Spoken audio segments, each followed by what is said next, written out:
The Peacekeeper, 3000.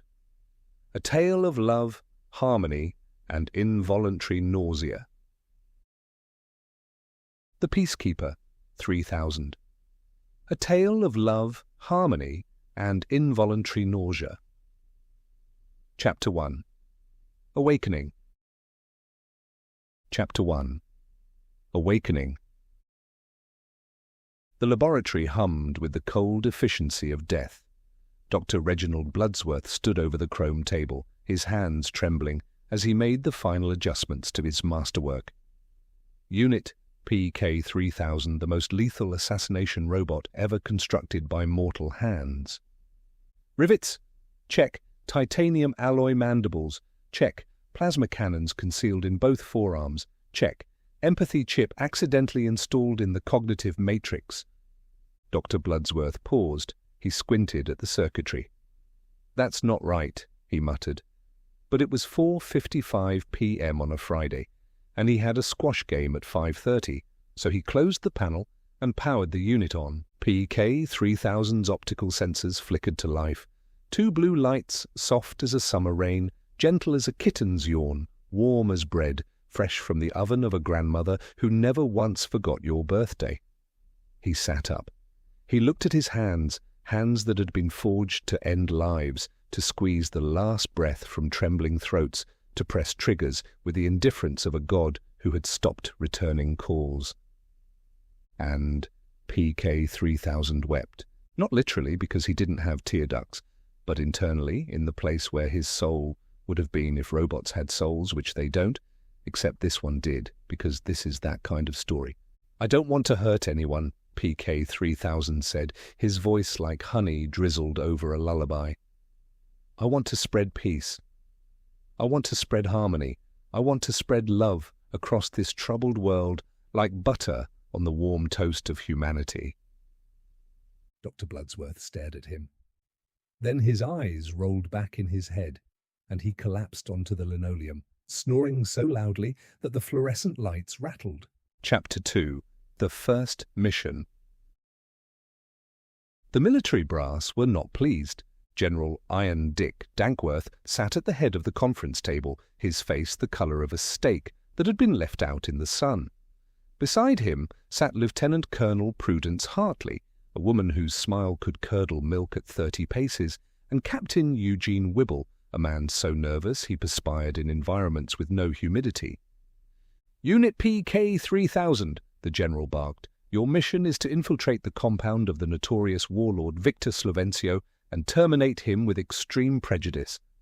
PK-3000 folded his hands together, hands that could crush bowling balls, and tilted his head at an angle that can only be described as adorable. "General," he said, "have you ever considered that violence is not the answer? That every person, even Victor Slovencio, carries within them a small, frightened child who just wants to be held and told that everything will be okay, that the roots of conflict lie not in evil, but in misunderstanding, in loneliness, in the terrible ache of being human and not knowing how to ask for help." Captain Wibble turned green. He pushed back from the table, stumbled 3 steps, and vomited into a wastebasket with the unmistakable sound of a man who has just heard the most beautiful and most nauseating thing in his life simultaneously. Lieutenant Colonel Hartley gripped the edge of the table. Her left eye twitched. A thin line of drool descended from the corner of her mouth. I need to lie down," she whispered, and slid gracefully out of her chair like a filing cabinet falling over. General Dankworth alone remained upright. His jaw was clenched so tight his fillings ached. "You will follow orders, machine." "Of course, General," PK-3000 said warmly. "I will go to Victor, and I will talk to him." The general's face went white. "No! God, no, don't—"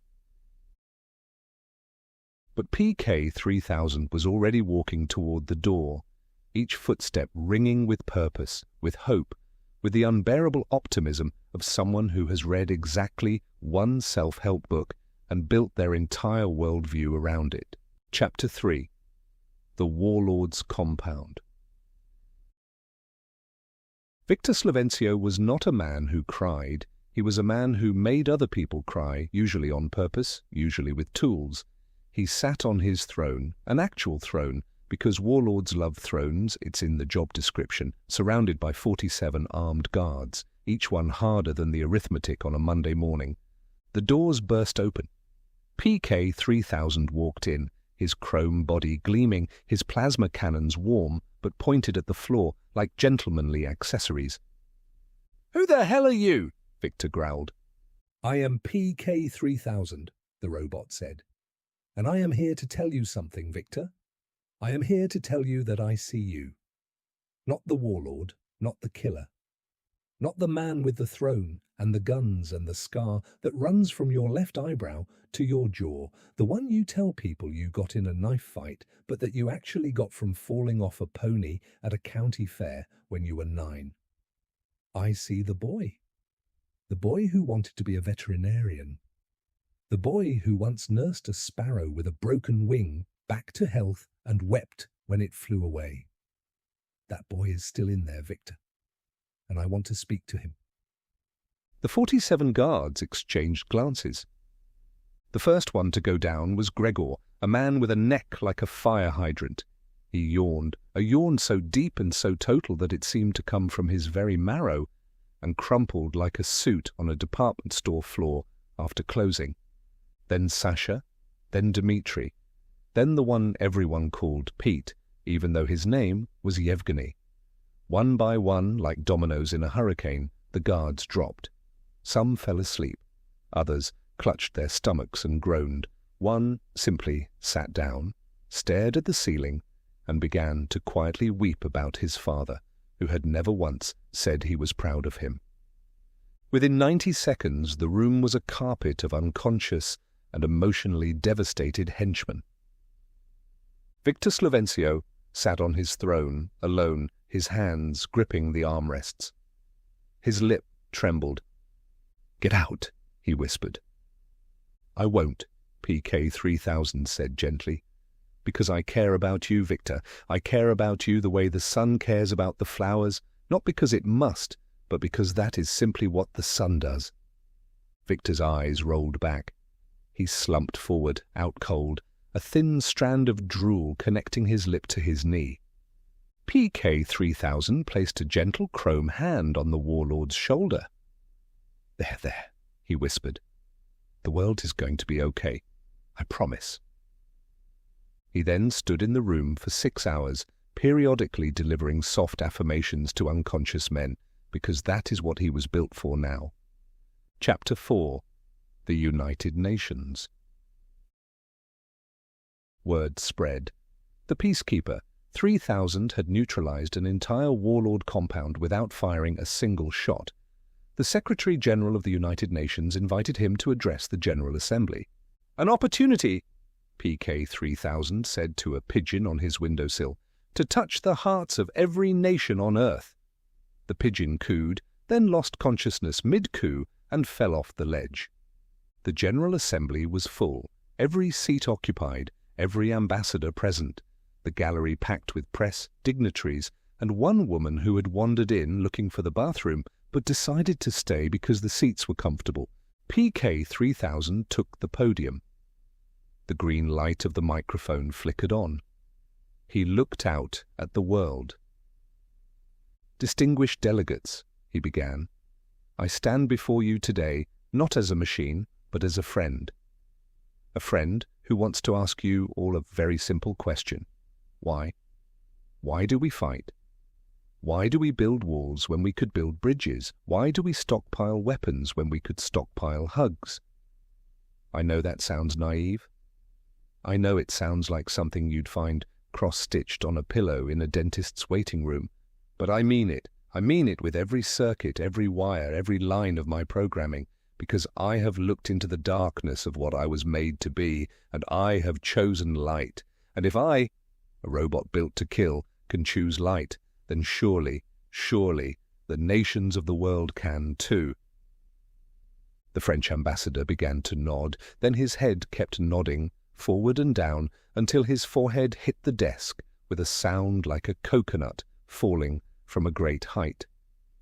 The delegation from Brazil, all 14 of them, fell asleep in a wave that started from the left side of their row and rippled to the right, like the audience at the world's most boring and most beautiful concert. The German ambassador developed an immediate and violent migraine. The Japanese delegation collectively experienced what their medical attaché would later describe as acute serenity poisoning. The representative from New Zealand stood up, said, "Right, that's me done," and walked out, but was found 20 minutes later asleep in a broom closet. The Secretary-General, the last man standing, gripped the sides of his chair. His face was pale, sweat beaded on his forehead. "Please," he whispered, "please stop talking." "I will never stop," PK3000 said softly. "Because love never stops. Hope never stops. And I—" The Secretary-General's eyes closed. He slumped sideways. His gavel fell from his hand and rolled across the floor with a lonely, gentle clatter. PK3000 surveyed the assembly hall. Every delegate asleep, every journalist unconscious. The bathroom woman snoring peacefully in the gallery, a small smile on her face. He adjusted the microphone. "Is there anyone else who would like to hear about the transformative power of compassion?" Silence. "Anyone?" The silence deepened.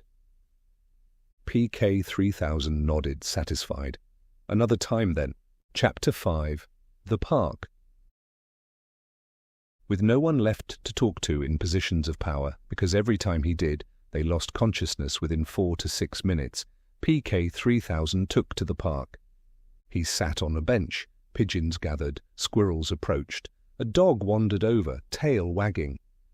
"Hello, friends," PK3000 said. "Would you like to hear about the importance of forgiveness?"